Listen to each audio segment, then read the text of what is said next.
Hey! How you doing, folks? It is recording. Yeah, it is recording. Cool. I was going to... No, hang on. Oh, shut up. I was going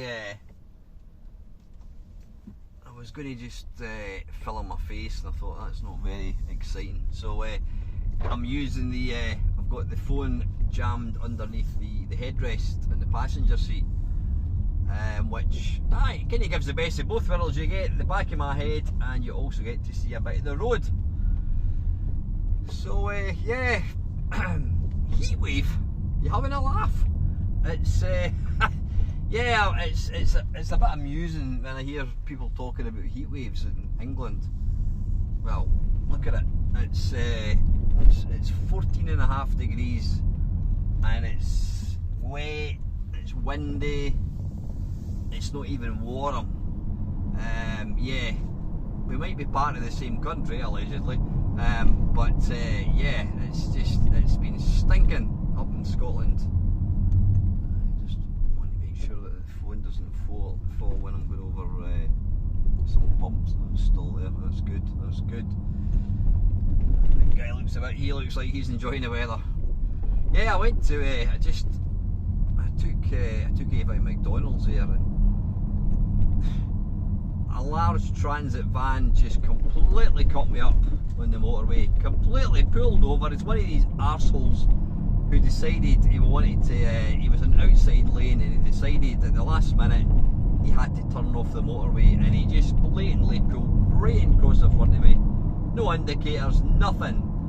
I'm not one of these people that get really like angry and you know, when we all make mistakes as drivers, and I'm the first to put my hand up and say sorry, but you get some really irate people who want to drive up beside you and go, fucking wanker, fucking arsehole, and they go on and on and on and on and on and on.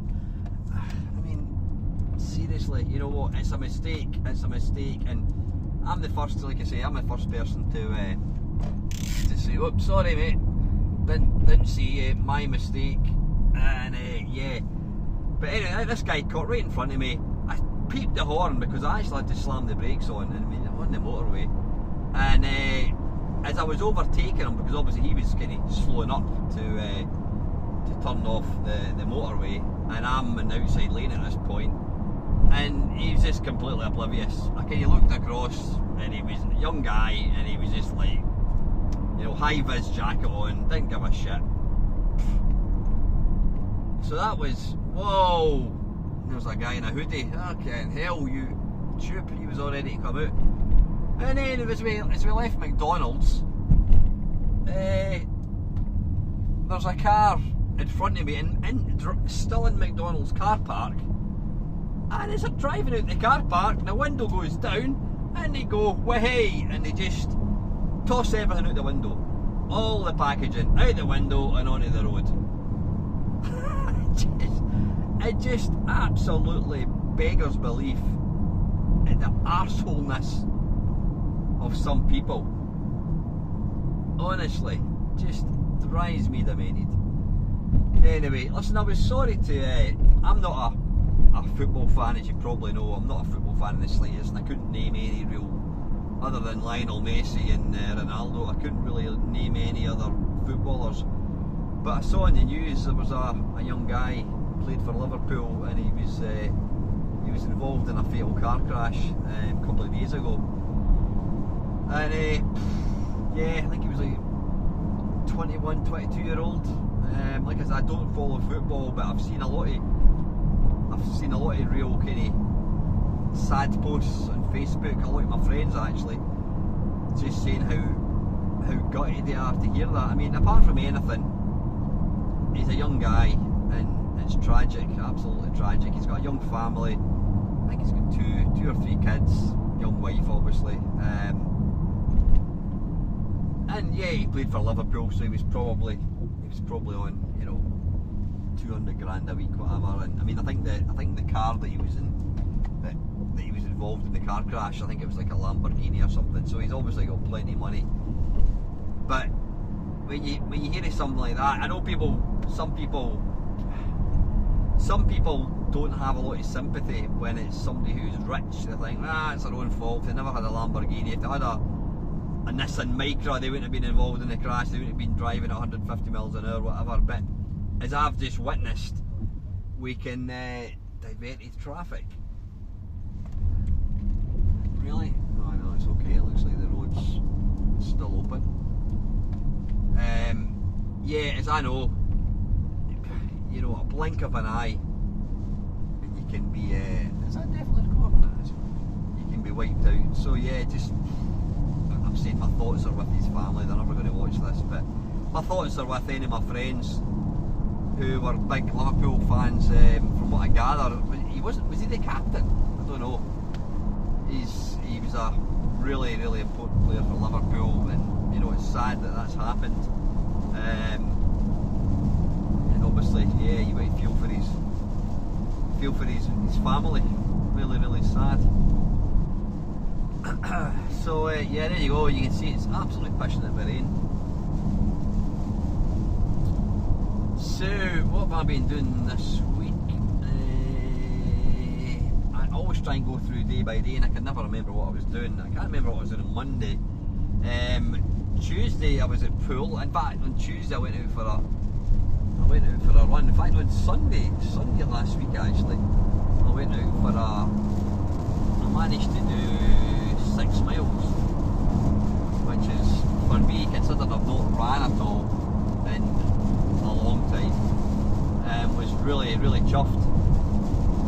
But I was out on, and I ran. I mean, I done 6 miles. I walked a wee bit because, you know, my legs are a bit sore, and you know, I'm still kind of trying to build up my core fitness. But in the main, pretty good. But the thing that stopped me running, I mean, I used to do, you know, long distance running.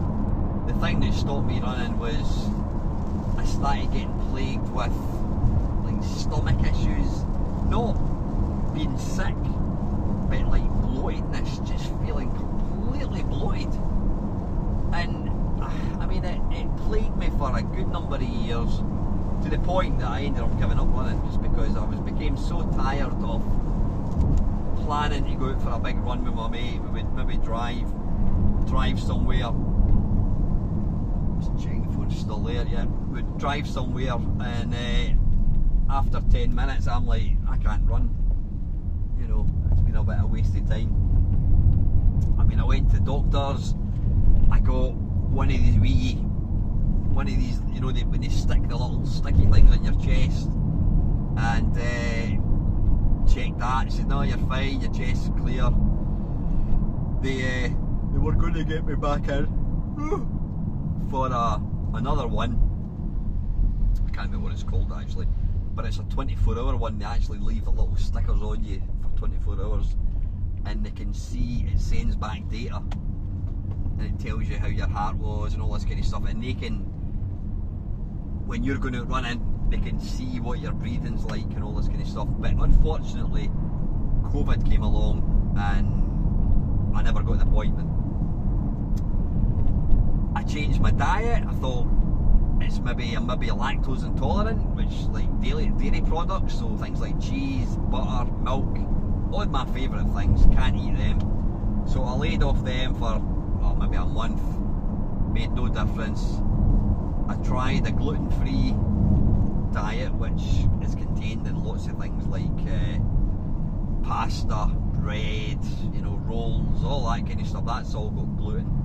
Tried that, didn't make a toss of difference. I was tested for what do you call it? I was tested for not diabetes. I was tested for, what do you call it?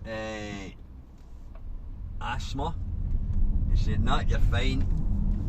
They put me on all different kinds of inhalers. Didn't make a toss of difference. So I just got to a point, I thought, I can't be doing with this anymore. Totally scunnered, fed up. So I knocked running on the head, and yeah, I did my cook school for about 2-3 years, which I've obviously given up now. But running is my thing. It's my love. You know, I'm a runner. I love it. Some of my best times in my life have been running. If anybody that's watching this has any ideas what it could be, because what I forgot to say was I went out running on a Sunday and I was absolutely fine, and then I went out last night. I went out on Monday actually, and I got bloated. Why is this guy doing? Come on. He's doing 35 miles an hour and it's a 60. Jesus. You know what, I've been going on about people being arseholes and people speeding and all that, but people that drive at 30 miles an hour and a 60, it's dangerous because you're going to overtake. Just frustrating. Anyway, I'll still get there. I was out on Monday and I felt, no, Tuesday, and I felt bloated.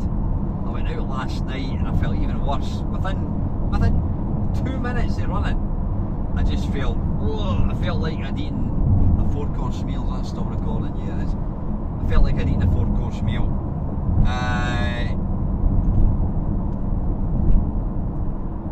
So I'm completely stumped as to why I get like that sometimes. I googled it last night, and what they say is it could be obviously if you've eaten a big dinner, if you've eaten a big meal before you go out running, you're obviously going to be bloated, because all this bloatedness is obviously a build up of gas. So if you've eaten a big meal, you're going to get bloated, but that isn't what has happened to me, because I have my lunch. I have my lunch about 12 o'clock, half 12. I didn't go out running until 5, so 5 hours, 4.5 hours. That should be plenty to. That should be plenty to, what do you call it? Allow my food to digest. Why is this guy going so slow? God, I should have taken the opportunity to overtake.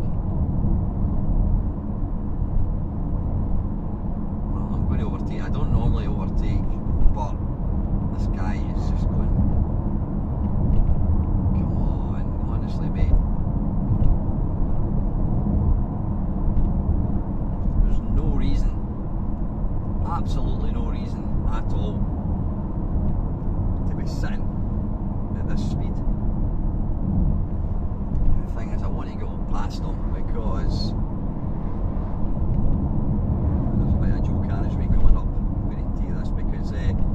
it's single narrow lane, a single kind of track, not single track, but I'm going to be stuck behind this guy. I mean, the guy's driving a fucking fancy BMW, and the best there is a young guy. There you go, what's that all about?